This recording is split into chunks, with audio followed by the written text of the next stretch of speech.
मुझे ये तो नहीं पता कि इस सर्वे को देख के आम आदमी पार्टी ने ये डिसीजन लिया है कि महिलाओं को एक तरह से ये सुविधा दी जाए कि हम 2100 रुपये देंगे महीने में। लेकिन अगर आप पिछले कई इलेक्शंस को देखें, आप महाराष्ट्र हाँ। की बात करें, झारखंड की बात करें, हरियाणा की बात करें, हम्म। तमाम राज्यों के चुनाव को देखें और देखें कि कैसे अलग अलग राज्य की सरकारों ने महिलाओं से संबंधित स्कीम्स लेके आए और उन राज्यों में रूलिंग पार्टी को महिलाओं का वोट मिला। तो एस्टैब्लिश्ड फैक्ट है। सिर्फ सर्वे को अगर आप दरकिनार भी कर दें, हम्म। क्योंकि आजकल बड़ा फैशन भी है ना, हर सर्वे को कह दो जी बेकार है, बेकार है, बेकार है, इसको बेकार भी मान लें, तो भी आप देखेंगे कि तमाम राज्यों के नतीजे ये बताते हैं कि महिलाओं का वोट उस पार्टी की तरफ झुका रहता है जिस जो पार्टी इनके लिए स्कीम्स लेके आती है।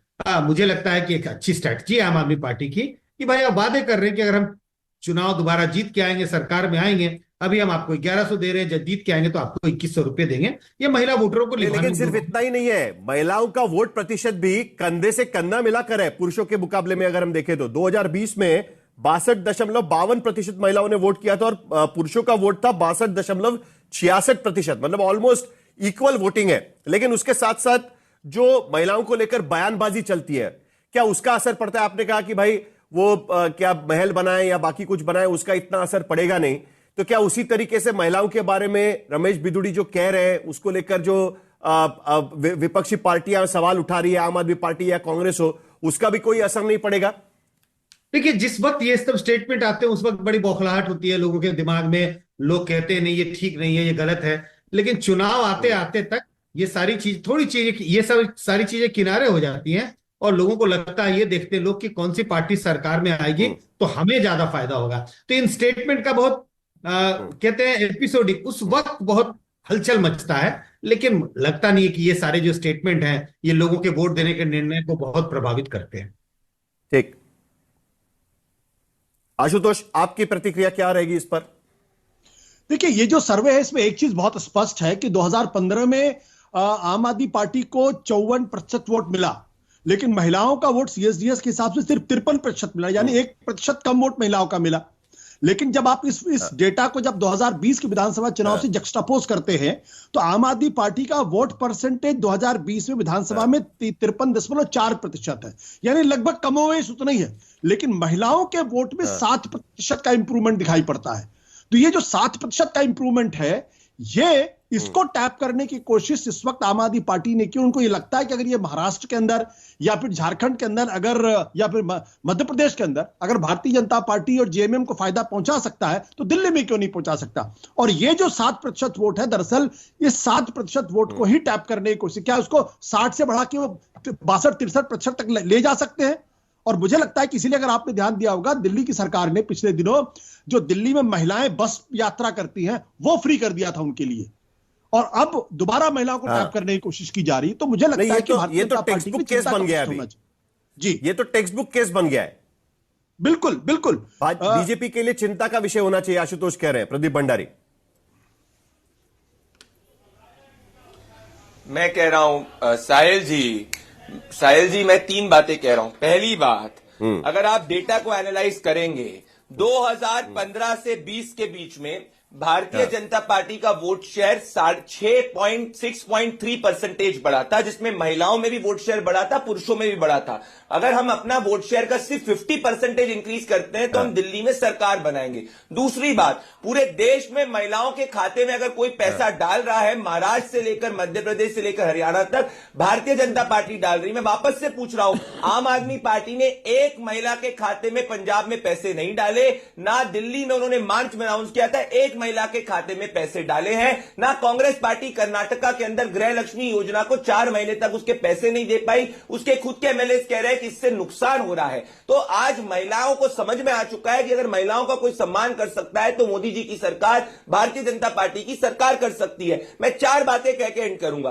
पहली बात, 10 साल पहले अरविंद केजरीवाल और आम आदमी पार्टी ने यह वादा करा था कि वो यमुना मैया को साफ करेंगे। क्या कर पाए? नहीं कर पाए। दूसरी, उन्होंने वादा करा था कि भाई 10 साल के अंदर दिल्ली को को प्रदूषण रहित कर पाए नहीं कर पाए। तीसरी, उन्होंने वादा करा था कि भाई वो एक नया सरकारी अस्पताल बना पाएंगे, नहीं बना पाए। चौथा, दिल्ली के अंदर कचरे के पहाड़ है, टैंकर माफिया चल रहा है। अगर ये एक महिला का नाम बता दे जिसकी उन्होंने खाते में पैसे डाले तो मैं मानूं, मैं बिल्कुल बोलूं काम हुआ है, पर सच्चाई नहीं हुआ है। ये तो सुसाइड केस में आम आदमी पार्टी के लोग महिलाओं को कॉम्प्रोमाइज करने की बातें कहते हैं, तो ये क्या महिलाओं की बात करेंगे? और अजय उपाध्याय की कुलदीप पार्टी जी, को कटुआ रेपिस्टों कहीं के आप लिए डर तो नहीं कैंपेन रहे थे करती कि है, आप उनका वादा पैसा जम्मू बांटना कश्मीर के शुरू अंदर। करेंगे, सामने बोलूं से शायद- ज्यादा पैसे का वादा किया जाएगा और महिला वोट खिसक जाएगा?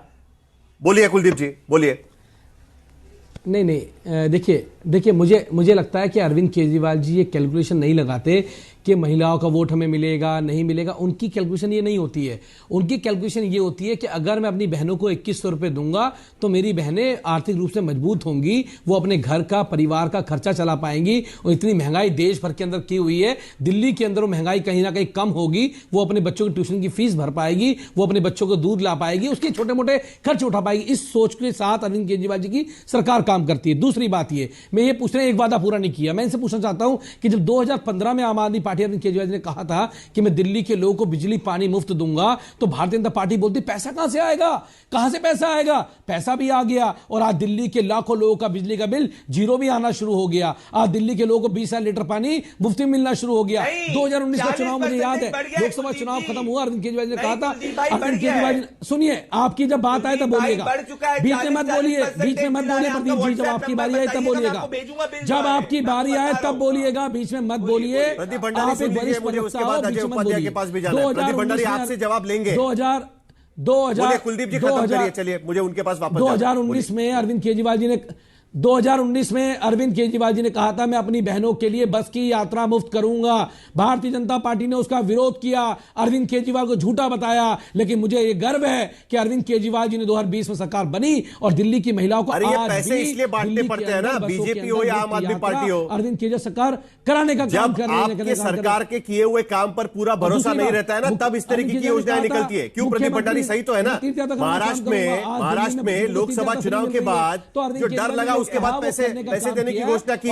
आज आप जो आरोप लगा रहे हैं उसके बाद आम आदमी पार्टी भी घोषणा कर रही है। प्रदीप भंडारी जवाब दीजिए। भारतीय जनता पार्टी नहीं रोक पाएगी। ठीक है, प्रदीप भंडारी जवाब दीजिए। बहनों से वादा है, एक भाई का वादा है, एक बेटे का वादा है, वो पूरा वादा केजरीवाल पूरा करने का काम करेंगे। ठीक है, हो गया भाई बेटे चलिए, वाली ठीक है। बात हो गई। प्रदीप भंडारी जवाब बात दीजिए। करो। साहिल जी, महाराष्ट्र के अंदर हमारा लोकसभा का प्रदर्शन उम्मीद के हिसाब से नहीं था। एक फेक नैरेटिव चला था जिसको हम लोग ने कोर्स करेक्ट करा और इसीलिए असेंबली के अंदर सबसे ऐतिहासिक रूप से हम जीते। पर मैं कह रहा हूं 10 साल में इन्होंने क्या वादा किया? साफ पानी दिल्ली में मिल रहा है, नहीं मिल रहा है। दिल्ली के अंदर 40% इंडिया टुडे की रिपोर्ट के हिसाब से इलेक्ट्रिसिटी बिल बढ़ा है। 11वीं क्लास के अंदर 55,000 बच्चे फेल है। लंदन जैसी सड़कें दिल्ली के अंदर नहीं है। ईमानदारी की बात करी, 55 करोड़ का भ्रष्टाचार का शीश महल बनाया। गरीबों को मकान की बात करते नहीं हैं, तो आप भी यही सब वादे करेंगे या महिलाओं के लिए योजना भी लाएंगे? नए कॉलेज की बात करते हैं, एक कॉलेज नहीं कर रहे। ठीक है, हमारी महिलाओं के लिए योजना भी आएगी और हम ये जो भ्रष्टाचार का इन्होंने शीश महल आवाज बनाया दे है बोलिए, गरीबों को साईं जी, दिया आप- जाएगा। ये वॉइस पैसा कर जो है दीजिए। भ्रष्टाचार के शीश महल का, भ्रष्टाचार के शीश महल को ये गरीबों को हम देंगे। इनके जैसे हमारा मुख्यमंत्री भ्रष्टाचारी शीश महल में नहीं रहेगा। नहीं, कल जाएंगे ना, सब मीडिया को लेके जाएंगे, तब पता चल ही जाएगा। अजय उपाध्याय, आपका कुछ जवाब होगा तो संक्षेप में, मेरे पास समय खत्म हो रहा है, उसके बाद मुझे आशुतोष के पास भी जाना है। बोलिए अजय उपाध्याय। साहिल जी, मेरी आवाज आ रही है क्या?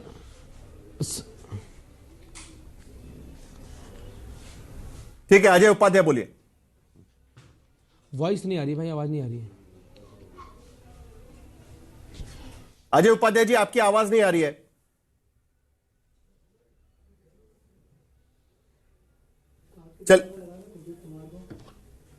चलिए, फ्रीज हो गए। लेकिन कुल मिलाकर संजय कुमार, आज की स्थिति में ये एक टेक्स्ट बुक अब केस बन गया है पूरी तरीके से कि महिलाओं को आप पैसे दे दीजिएगा, उसके बाद उनके लिए आप बस की फ्री राइड करा दीजिएगा और उससे आपका काम बन जाएगा। ये एक टेक्स्ट बुक केस बनता जा रहा है। आपके रिसेंट सर्वे में भी हमने देखा कि इसको लेकर लोगों का प्रभाव काफी पड़ जाता है। तो पैसे देने से प्रभाव पड़ेगा या सिर्फ प्रॉमिस करने से प्रभाव पड़ेगा? नहीं, देने से तो ज्यादा प्रभाव पड़ेगा प्रॉमिस करने के बजाय।